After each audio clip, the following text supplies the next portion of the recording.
Assalamualaikum warahmatullahi wabarakatuh. Seorang dosen Kristen Bali, penuh emosi menarik paksa hijab seorang mahasiswi Muslim.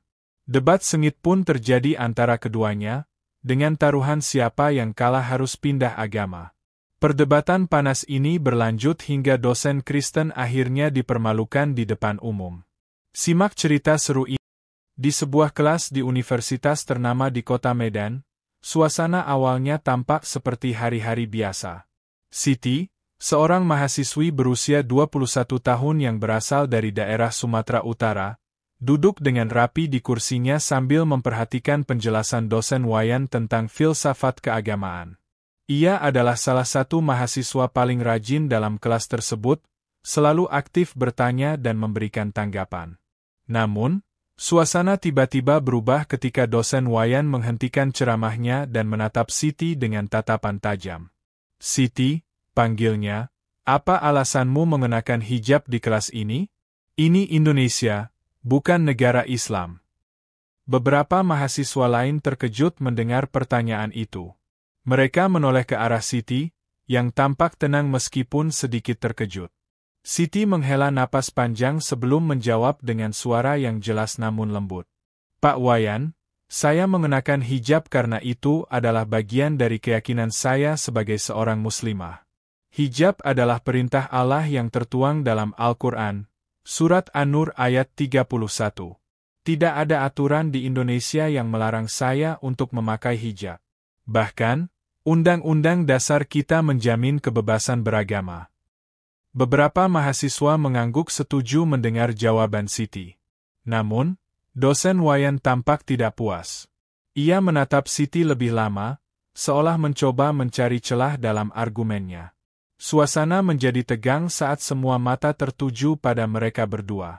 Setelah beberapa detik hening, dosen Wayan akhirnya berkata dengan nada tegas, "Kalau begitu, aku akan menantangmu, Siti. Aku ingin membuktikan bahwa keyakinanmu itu kurang rasional. Mari kita adu argumen di depan kelas ini. Jika kamu bisa meyakinkanku bahwa agamamu benar, maka aku akan menghormati pilihanmu sepenuhnya. Namun, jika kamu kalah, kamu harus bersedia menerima konsekuensinya." Siti menatap dosen Wayan dengan hati yang campur aduk. Di satu sisi, ia merasa takut karena ini adalah situasi yang sangat serius. Namun, di sisi lain, ia merasa yakin bahwa ajaran Islam memiliki dasar yang kuat. Ia mengingat kata-kata orang tuanya yang selalu mengajarkan agar tetap sabar dan percaya diri dalam menghadapi tantangan. "Dengan syarat yang sama, Pak Wayan," balas Siti tanpa ragu. "Jika Anda kalah, Anda juga harus siap menerima konsekuensi." Dosen Wayan tersenyum tipis, seolah yakin bahwa ia akan memenangkan debat ini. "Baiklah, mari kita mulai," katanya dengan suara yang penuh semangat. Kelas menjadi sunyi total. Semua mahasiswa menatap mereka berdua dengan penuh rasa penasaran.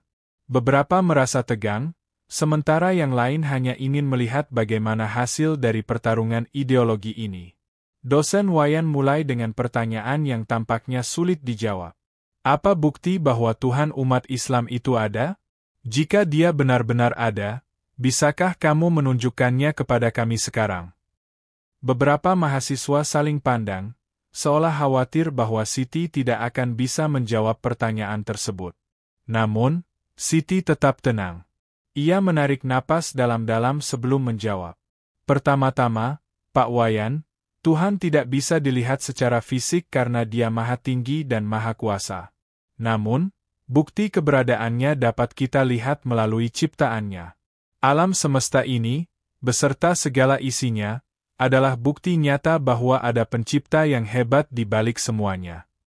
Siti kemudian membuka kitab suci Islam, Al-Quran, yang ia bawa di tasnya. Ia menunjukkan ayat dari surat An-Naml ayat 85, yang berbunyi, "Dan di langit adalah rizmu dan apa yang kamu janjikan, pula." Ini adalah bukti bahwa Allah telah menciptakan segala sesuatu dengan sempurna. Langit, bumi, air, udara, bahkan kehidupan manusia sendiri, semuanya adalah anugerah-Nya. Beberapa mahasiswa mengangguk setuju, sementara yang lain masih tampak ragu-ragu. Dosen Wayan menyeringai kecil, seolah belum puas dengan jawaban tersebut. Tapi, bagaimana kalau itu hanya kebetulan alamiah? Bukankah ilmuwan modern sudah membuktikan bahwa alam diciptakan melalui evolusi? Siti tersenyum tipis.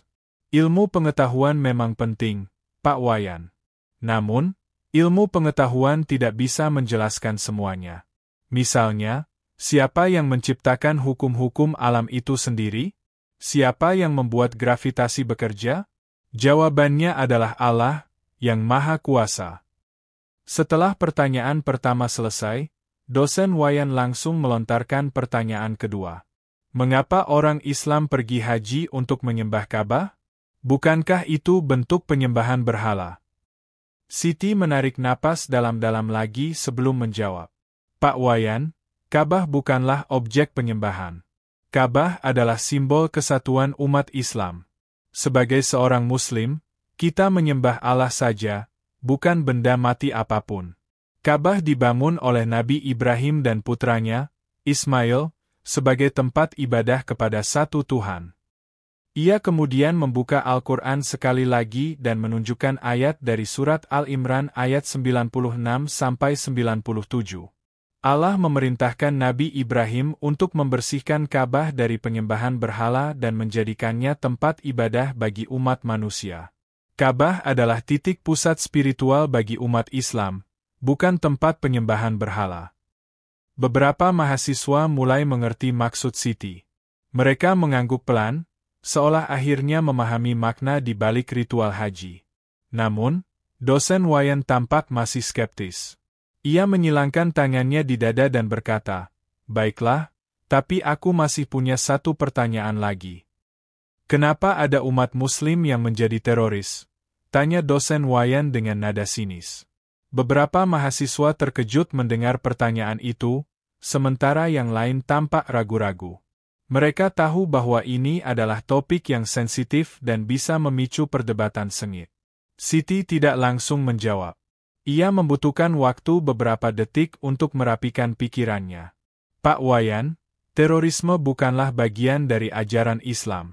Sebaliknya, Al-Quran secara eksplisit melarang pembunuhan sewenang-wenang. Dalam surat Al-Maidah ayat 32, disebutkan bahwa membunuh satu jiwa sama saja dengan membunuh seluruh umat manusia. Ia melanjutkan, orang-orang yang melakukan tindakan teror adalah kelompok ekstrim yang salah memahami ajaran agama. Mereka menggunakan nama Islam untuk mencapai tujuan politik atau pribadi mereka. Itu tidak ada hubungannya dengan Islam yang sesungguhnya. Dosen Wayan tampak terdiam sesaat. Ia tidak langsung menjawab, seolah mencari celah dalam argumen Siti. Namun, ia tidak menemukannya. Beberapa mahasiswa mulai memberikan tepuk tangan kecil, seolah mengapresiasi jawaban Siti. Akhirnya, dosen Wayan mengangkat tangannya sebagai tanda menyerah untuk sementara. Baiklah, Siti. Kamu berhasil menjawab ketiga pertanyaanku. Sekarang, giliranmu untuk menanyakan sesuatu padaku. Siti tersenyum kecil, seolah sudah menanti momen ini. Baiklah, Pak Wayan. Saya punya 3 pertanyaan untuk Anda.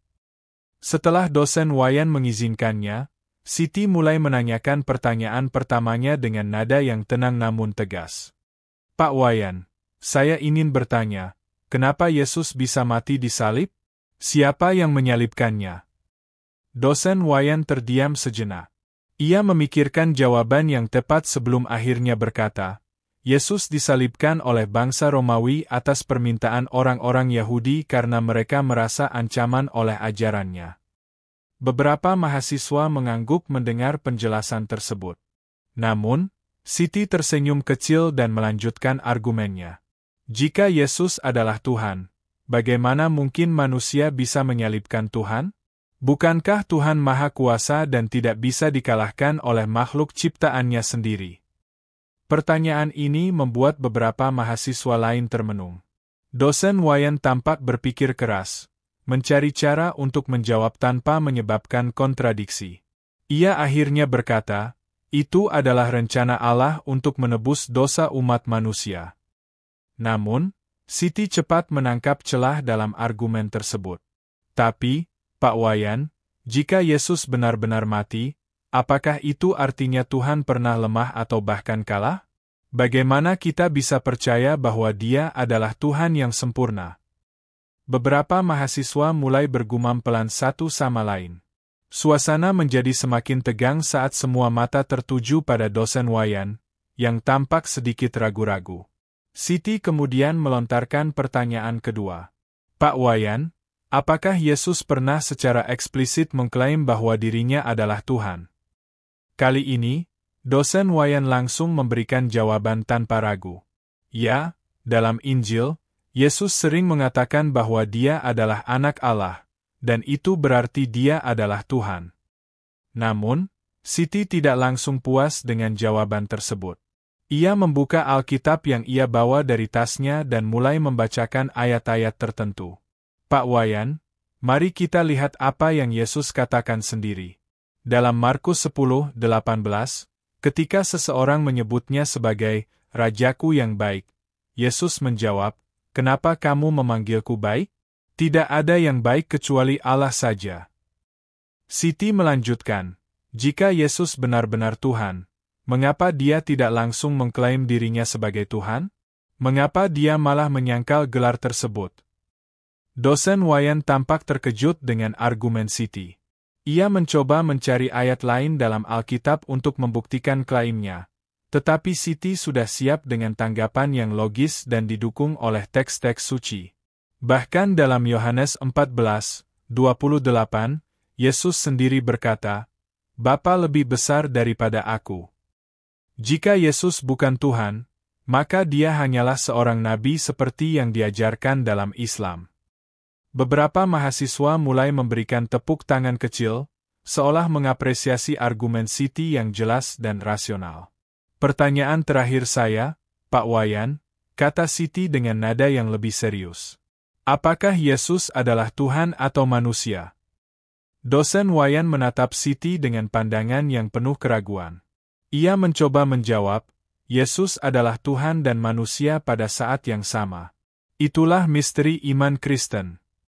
Siti tersenyum tipis dan berkata, misteri?